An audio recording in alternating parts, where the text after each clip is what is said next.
Brett laughed, sliding the velvet ring box back into his tailored jacket. You honestly thought I would marry someone your size? You are a liability to my new image. Julia stood alone in the freezing Chicago rain, shattered. Then a bulletproof black Maybach pulled up, and the city's most feared mafia boss opened the door. The crystal chandelier of Le Petit Cheval cast a cold, unforgiving light across the white linen tablecloth. Julia Conti sat perfectly still, her hands folded in her lap, listening to the man she had loved for 4 years dismantle her entire world with the casual indifference of a corporate layoff. Brett Whitlock took a slow sip of his bourbon. He looked immaculate, his blonde hair perfectly swept back, his expensive suit hugging his lean frame. It was a suit Julia had bought for him, just like she had paid his rent while he studied for his financial exams, and just like she had quietly fixed his disastrous portfolio algorithms late at night so he would not get fired from his wealth management firm. It is just the reality of the situation, Julia, Brett said, his tone dripping with a condescending pity that made her stomach churn. I just made senior partner. I am moving into a different tax bracket, a different social circle. The firm hosts galas, retreats in the Hamptons, yacht parties. I need a wife who fits that aesthetic. I need someone who looks the part. Julia looked at him, her dark eyes steady even as her heart violently fractured against her ribs. She knew exactly what he meant. At 240 pounds, Julia did not fit the cookie-cutter mold of the stick-thin, socially ambitious wives of Brett's new colleagues. She was soft curves, thick thighs, and a quiet, unassuming brilliance. She preferred vintage cardigans and late nights analyzing forensic datasets over designer dresses and empty small talk. You are breaking off our engagement, Julia said, her voice surprisingly level. Because I am fat, Brett grimaced, looking around as if her bluntness embarrassed him. Do not use that word. It is about health. It is about presentation. I am sorry, Julia, but you have let yourself go, and I am ascending. We are just on different paths now. I need someone who elevates my status. He did not even have the decency to look her in the eye. He signaled the waiter, tossed a $50 bill onto the table to cover his drink, and stood up. I will have my assistant send for the rest of my things at the apartment tomorrow, Brett said, adjusting his cuffs. Take care of yourself, Julia. Maybe try that new gym downtown. It might do you some good. Without another word, Brett walked out of the restaurant, leaving her sitting alone at a table meant for two, surrounded by the hushed whispers and pitying glances of the other patrons. Julia did not cry. She refused to give the onlookers the satisfaction of a scene. She carefully picked up her purse, paid the remainder of the exorbitant bill with her own credit card, and walked out of the restaurant with her head held high. Her chest felt tight, a suffocating pressure building behind her ribs, but her dignity was a steel rod keeping her upright. The moment she pushed through the revolving glass doors, the harsh Chicago night hit her. A freezing, torrential rain was falling, slicking the pavement of the Magnificent Mile and blurring the neon lights of the city. She had forgotten her umbrella. Of course she had. She stood on the curb, the rain instantly soaking through her wool coat, plastering her dark hair to her cheeks. Now, the tears finally came. They mixed with the freezing rain, a silent, bitter release of 4 years of wasted sacrifice. She had given Brett everything. Her time, her money, her brilliant mind. She had built him from the ground up, and the moment he reached the top, he had kicked the ladder away. A deep rumble broke through the sound of the pouring rain. A massive, sleek black Maybach glided to a halt directly in front of her, the tires hissing against the wet asphalt. Two black SUVs immediately pulled up behind it, blocking the right lane of traffic. Horns began to blare from angry drivers, but they abruptly fell silent as four men in dark suits stepped out of the SUVs. There was something terrifyingly deliberate about the way they moved, their hands resting subtly inside their jackets. The rear window of the Maybach slowly lowered, revealing the shadowed interior. "Get in, Julia," a voice commanded.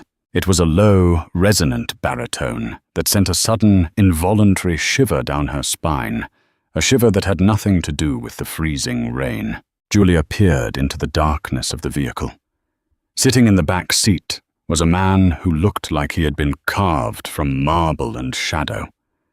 He had sharp, aristocratic features, piercing dark eyes that seemed to absorb the streetlights, and an aura of absolute, suffocating authority. She recognized him instantly. Anyone in the financial sector of Chicago knew who he was, even if they only spoke his name in terrified whispers. Stefano Sacco. He was the undisputed head of the Sacco Syndicate, a ruthless faction of the Cosa Nostra that controlled everything from the city's shipping ports to the deepest pockets of the political underground. He was a man known for his brutal efficiency, his cold demeanor, and a terrifying intellect that kept him 3 steps ahead of the FBI. Julia froze, her mind racing.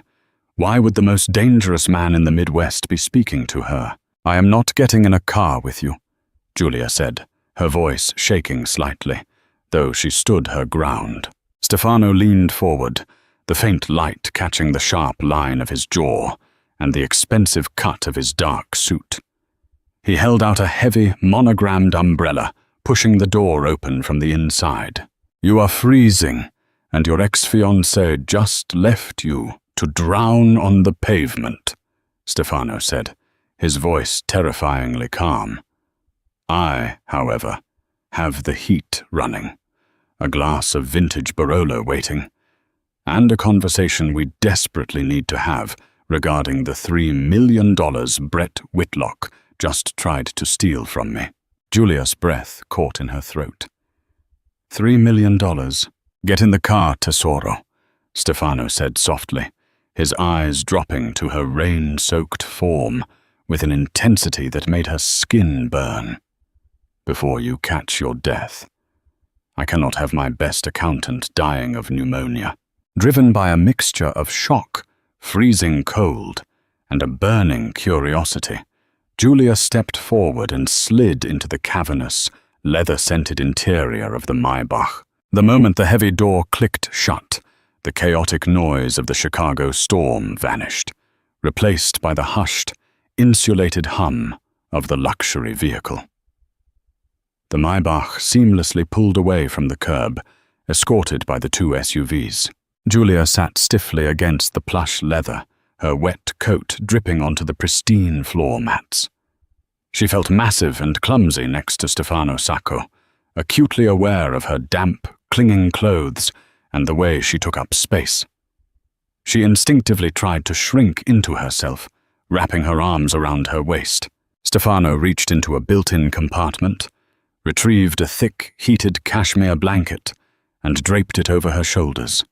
His knuckles briefly brushed against her collarbone, his touch surprisingly warm and shockingly gentle for a man reputed to have broken a rival's jaw with his bare hands.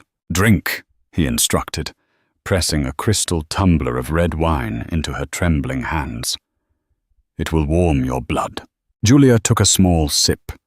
The wine was impossibly rich, exploding with dark fruit and oak on her tongue. She took a deep breath, clutching the glass, and finally turned to look at the Mafia Boss. "How do you know my name?" she asked, her analytical mind overriding her fear. "And what do you mean about Brett stealing from you? I am not your accountant. I work for a legitimate firm." "Legitimate is a very subjective word in this city," Stefano murmured. He poured himself a glass of whiskey, watching her over the rim of the crystal. "For the last 2 years, Brett Whitlock has been managing a series of shell corporations for my syndicate. We use his firm to funnel cash from our less visible enterprises into the legal market. Julia felt all the blood drain from her face. Brett was managing mob money. He had never told her. But then again, Brett rarely understood his own portfolios. He was a salesman, a face, a charismatic talker who relied entirely on Julia to balance the ledgers behind the scenes. Recently, Stefano continued, his voice hardening, my auditors noticed a discrepancy. Small at first, a few thousand here, a few thousand there, skimmed off the top and routed to offshore accounts. Brett got greedy. He thought because he was dealing with vast sums, we would not notice the missing fractions. By this morning, the total stood at exactly $3.2 million. Julia closed her eyes, a wave of nausea washing over her. Brett was a dead man. The realization hit her with absolute certainty. You do not steal from the Cosa Nostra and live to attend Hampton's yacht parties. But that is not why you are here, Stefano said, shifting closer. The heat of his body radiated against her side. Brett is a fool. A dead fool, soon enough. What fascinated me, Julia, was the code used to hide his theft. It was brilliant, elegant, a masterpiece of forensic obfuscation. Julia opened her eyes, staring at him in horror. My men spent 3 weeks trying to crack the algorithms hiding the money, Stefano said, a dark smile playing on his lips. When we finally broke through, we did a deep dive into Brett's servers, and we found that Brett did not write that code. He does not have the intellectual capacity to write a grocery list, let alone a dual-encrypted ledger. You wrote it. I did not know whose money it was, Julia blurted out, her heart hammering wildly against her ribs. I swear. Brett brought me his files late at night. He said his clients were demanding complex tax shelters, and he did not know how to structure them. I was just helping my fiancé. I had no idea I was helping him launder stolen syndicate funds. I know, Stefano said smoothly. His dark eyes roamed over her face, tracing the curve of her cheek, the fullness of her lips. I have had my people watching you for months, Julia. I know you wake up at 5 in the morning. I know you take your coffee black. I know you do all the heavy lifting at that firm, while lesser men take the credit. He leaned in closer, his voice dropping to a hypnotic, gravelly whisper. And I know that idiot you were engaged to made you feel like you were not enough, simply because you do not look like the starving, plastic mannequins he wants to parade around. Julia gasped softly as Stefan reached out, his large, calloused hand gently cupping her jaw. His thumb stroked her damp cheek. He looked at you and saw a liability, Stefano murmured, his eyes blazing with a sudden possessive fire that made Julia's breath hitch. I look at you and see an empire. You have the most brilliant mind I have ever encountered, wrapped in a body that has kept me awake for 3 months straight. Julia's mind short-circuited. She had spent her entire adult life trying to make herself invisible, trying to compensate for her size by being the smartest, most useful person in the room. She was used to being the punchline, the reliable friend, the secret backbone of a handsome man's success. No man, let alone a terrifyingly powerful billionaire, had ever looked at her with such raw, unhidden hunger. What do you want from me? She whispered, her voice barely audible over the hum of the tires. Everything, Stefano answered simply. The Maybach turned off the main highway, passing through towering wrought-iron gates that swung open automatically. They were driving up a long, winding driveway lined with ancient oak trees, leading to a massive stone estate overlooking Lake Michigan. Armed guards in dark raincoats patrolled the perimeter, holding automatic rifles with casual ease. "I am offering you a position," Stefano said, pulling his hand back, though his gaze never left hers. "You will work exclusively for me. You will restructure my entire financial network. I will pay you 10 times what your firm pays you, and you will have complete autonomy over my ledgers." "And if I say no?" Julia asked, her stubbornness flaring despite the terrifying surroundings. "Will you kill me because I know about the stolen money?" Stefano let out a low, dark chuckle. "Kill you? I would burn this city to the ground before I let a single scratch come to you, Julia.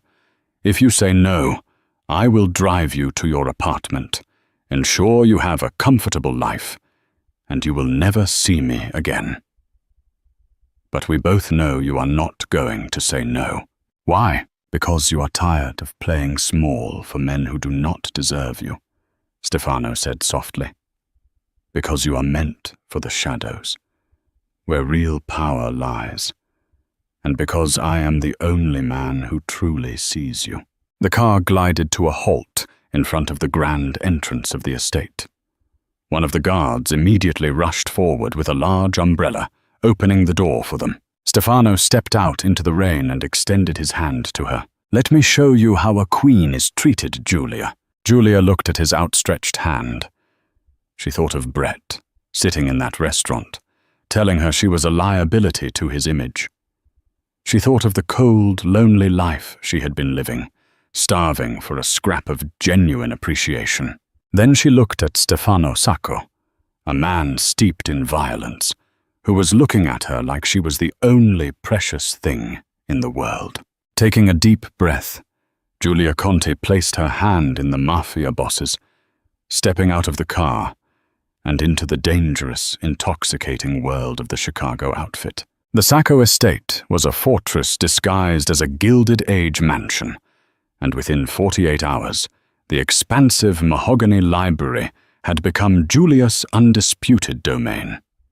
Stefano had spared no expense. 6 curved monitors formed a command center on the antique desk, wired into servers that operated completely off the grid. For the first time in her life, Julia was not hiding. She was not shrinking herself to fit into a tiny cubicle or apologizing for taking up space. Dressed in a luxurious, deep emerald silk robe that Stefano had specially ordered for her, she let her fingers fly across the mechanical keyboard. She was hunting. Brett Whitlock thought he was a genius, but his methodology was sloppy. He had used a basic staggered transfer protocol, bouncing the stolen $3.2 million through a series of shell companies in the Cayman Islands and Cyprus before attempting to park it in a blind trust in Delaware. It took Julia less than 2 days to dismantle his digital labyrinth. She did not just find the money. She froze it. Every single account Brett had access to, including his personal checking, his heavily leveraged investment portfolios, and his secret offshore reserves, was now locked behind a 2-factor encryption wall that only she controlled. A heavy crystal tumbler of water was set gently beside her hand. Julia paused, turning the swivel chair. Stefano leaned against the edge of the mahogany desk. He had shed his suit jacket, wearing only a tailored black dress shirt with the sleeves rolled up, revealing forearms corded with muscle and faint, sprawling tattoos that spoke of a violent past. He looked at her not with the cold calculation he reserved for his lieutenants, but with a mesmerizing, consuming heat. "You have been staring at those screens for 6 hours, Tesoro," Stefano said, his voice a low rumble. "You need to eat." He gestured to a silver tray resting on the side table, laden with roasted lamb, garlic potatoes, and a rich balsamic reduction. Julia felt a familiar spike of anxiety. For 4 years, eating in front of Brett had been a psychological minefield. Brett would scrutinize her plate, make passive-aggressive comments about carbohydrates, and sigh heavily if she asked for a second helping. I am not that hungry, Julia lied, looking down at her lap. Stefano moved closer. He reached out, placing two large, warm hands on her shoulders, gently massaging the tight muscles at the base of her neck. Do not ever lie to me, Julia, he murmured, though there was no anger in his tone, only a fierce, protective demand. And do not ever starve yourself in my house. You are a queen, and queens do not survive on air. You have a brilliant, beautiful body that requires fuel, and I plan on worshipping every single inch of it. Eat. The utter sincerity in his eyes shattered the last of Julia's defenses. The deep-seated shame she had carried for years began to dissolve under the weight of his undeniable obsession. She reached for the plate, and as she ate, Stefano watched her with an expression of pure reverence, as if witnessing a miracle. The money is secured, Julia said quietly, setting her fork down. I rerouted the 3.2 million back into your primary holding accounts. I also took the liberty of auditing the rest of your syndicate's ledgers. Your previous accountant was bleeding you dry on international tariffs. I restructured the shipping routes through a subsidiary in Nova Scotia. You will save approximately 14% on operational costs this quarter. Stefano stared at her. The silence in the room stretched, thick and heavy. Then the ruthless head of the Chicago outfit threw his head back and laughed. A deep, resonant sound of pure delight that echoed off the vaulted ceiling. 14%, Stefano repeated, shaking his head. I bring you here to recover stolen change, and you casually reorganize my entire international shipping syndicate before dinner. You are a terrifying creature, Julia Conti. I just like numbers, she replied, a genuine smile finally breaking across her face. They do not lie. They do not cheat. No, they do not, Stefano agreed, his expression sobered, turning dark and predatory as he looked at the monitors. Speaking of cheats, what is the status of our mutual problem? Brett is panicking, Julia said, pulling up a secondary screen. Since I locked him out, he has tried to access his bank accounts 47 times. His credit cards are declining. His firm is undoubtedly investigating his sudden lack of liquidity. He is a ghost in the financial system. Let him sweat, Stefano commanded. He deserves to feel the walls closing in. But he will not stay hidden for long. Desperate men do stupid things, and Brett Whitlock is the stupidest man I have ever had the displeasure of employing. Stefano's prediction was accurate. Over the next 3 days, Julia's old burner phone, which Stefano had kept active and traced, lit up with hundreds of frantic messages. Brett went from demanding she answer his calls to begging for her help to outright threatening her. He had realized the syndicate was onto him, and he believed Julia was the only one who could manipulate the codes to set the money free so he could run. He did not realize that Julia was no longer his stepping stone. She was the architect of his demise. The Oak Street boutique was closed to the public. Stefano had rented out the entire high-end store for the afternoon, so Julia could have a private fitting. For the past week, tailors had been working around the clock, crafting custom pieces that celebrated her curves rather than hiding them. Julia stood on the plush, circular pedestal in front of a massive 3-way mirror.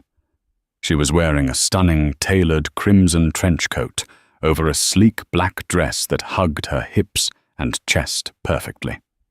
She looked powerful. She looked dangerous. She barely recognized the confident, radiant woman staring back at her. Stefano sat in a velvet armchair nearby, sipping an espresso. His dark eyes tracked her every movement through the mirror, burning with a possessive intensity that made her skin flush. 2 heavily armed guards stood outside the frosted glass doors of the boutique, keeping the busy Chicago street at bay. You look incredible, Stefano said softly, setting his cup down. "Crimson is your color." "Thank you," Julia said, turning to admire the cut of the fabric. "I never thought I could wear something so bold." "You were always bold, Julia. You were just standing in the shadow of a coward," Stefano replied. Suddenly, a loud crash echoed from the back of the boutique. The sound of a metal rack hitting the hardwood floor was followed by a frantic scuffle. One of the tailors screamed. Stefano was on his feet in a microsecond, his hand instinctively reaching beneath his tailored jacket, his entire demeanor shifting from an adoring lover to a lethal predator. From the rear hallway, dragging his feet and looking like a cornered rat, stumbled Brett Whitlock. He had slipped through the alleyway delivery entrance. The immaculate, arrogant wealth manager who had dumped Julia in the freezing rain just 2 weeks ago was completely gone. Brett's blonde hair was greasy and unkempt. His designer suit was wrinkled and stained with sweat. He looked frantic, his eyes darting around the room wildly until they locked onto Julia. "Julia!" Brett gasped, stumbling forward before freezing as he saw Stefano Sacco standing just a few feet away. Brett's face drained of all color. He looked from the Mafia Boss to his ex-fiancée, completely failing to comprehend the scene. Julia was not cowering. She was not crying. She was standing tall, draped in wealth, radiating authority, with the most feared man in the city, acting as her shield. "Mr. Whitlock," Stefano said, his voice a chilling, deadpan whisper that seemed to suck the oxygen out of the room. "You have exactly 10 seconds to explain how you bypassed my security, and another 5 to explain why I should not have my men drag you into the basement and peel your skin off in ribbons." Brett swallowed hard, his knees visibly shaking. "Sacco." "Mr. Sacco, please. It is a misunderstanding. The money, the codes, I can fix it. I just need to talk to Julia. She is my fiancée. She can fix the algorithms." Julia stepped off the pedestal. She did not hide behind Stefano. She walked forward, the heels of her new boots clicking sharply against the hardwood floor, until she stood just a few feet away from the trembling man who had broken her heart. "I am not your fiancé, Brett," Julia said, her voice steady and ice-cold. "You made that very clear." "Julia, please," Brett whined, tears pooling in his eyes. He reached out a hand, but quickly pulled it back as Stefano took a slow, menacing step forward. "They froze my accounts. My firm fired me. The cartel guys in the Caymans are looking for me. You have to unfreeze the trust. You owe me. I gave you 4 years of my life." "You owe me," Julia corrected him, her eyes blazing with newfound fury. "You owe me for your degree. You owe me for your job. You owe me for every single night I stayed up fixing your incompetent mistakes. You thought I was a liability because of my size. You thought I did not fit your aesthetic." She gestured to the luxury around her, and then to Stefan, who was watching her with fierce, burning pride. "Look at me now, Brett," Julia commanded. "I am the apex of the very empire you tried to steal from." Brett stared at her, the devastating reality finally crashing down on him. The quiet, submissive woman he had kept around as a tool was gone. In her place was a queen of the underworld, entirely out of his reach and holding his life in the palm of her hand. "I am sorry," Brett sobbed, falling to his knees. "Please, Julia, tell him to let me go. I will disappear." "You will never see me again." Julia looked down at him. She felt no pity. She felt absolutely nothing for the pathetic creature crying on the floor. "He is all yours, Stefano," Julia said smoothly, turning her back on Brett. Stefano smiled, a terrifying, shark-like grin. He snapped his fingers. The frosted glass doors of the boutique opened, and 4 massive enforcers marched inside. "Take Mr. Whitlock to the warehouse at the docks," Stefano instructed calmly, wrapping a protective arm around Julia's waist and pulling her flush against his side. He has $3.2 million worth of debt to work off. Ensure he understands the physical toll of manual labor. "No!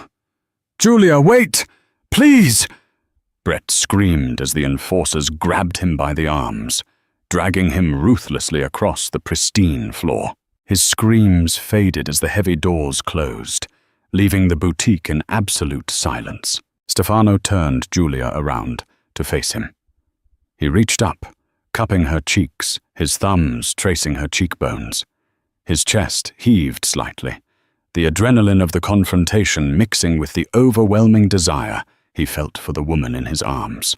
"You were magnificent," Stefano whispered. "I had a good teacher," Julia replied, her hands resting flat against the hard muscle of his chest. Stefano leaned down, capturing her lips in a deep, bruising kiss. It was a kiss of possession, of absolute devotion, sealing a pact between a ruthless king and the brilliant, beautiful queen who had saved his empire. Julia kissed him back with equal fire, knowing that she had finally found a man who craved her exact weight, a man who would burn the world down just to keep her warm. The Sacco Syndicate would rule Chicago for decades to come, and at the heart of the Shadow Empire sat Julia Conti, holding the keys to the kingdom. If you were captivated by Julia's rise to power and Stefano's dark, protective obsession, do not forget to tap that like button and share this story with your friends. Drop a comment below, telling us your favorite moment between Julia and the Mafia Boss. Do you want to hear more gripping, high-stakes romance stories like this one? Make sure to subscribe to the channel and turn on notifications so you never miss an upload.